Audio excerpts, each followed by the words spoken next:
ওমানের সঙ্গে সামরিক পরিবহন চুক্তি থাকলেও হরমুজ প্রণালী বন্ধ করেছে ইরান। এদিকে ট্রাম্প জানিয়েছেন হরমুজ প্রণালী থেকে সব মাইন অপসারণ বা নিষ্ক্রিয় করা হয়েছে।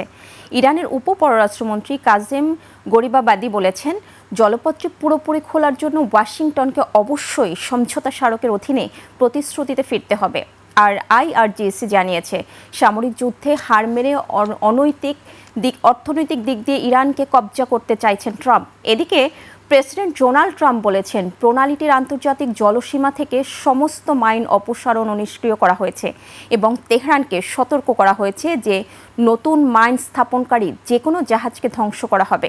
ট্রাম্প আরও জানান, ইরান তাদের সামরিক বাহিনীর বড় একটি অংশকে বেতন দিতে পারছে না। অন্যদিকে ইরান ইস্যুতে মার্কিন প্রেসিডেন্ট ডোনাল্ড ট্রাম্পের জনপ্রিয়তা কমে রেকর্ড সর্বনিম্নে নেমে এসেছে, যা গত মার্চ মাসে ছিল 37%, এখন তা 31% নেমে এসেছে।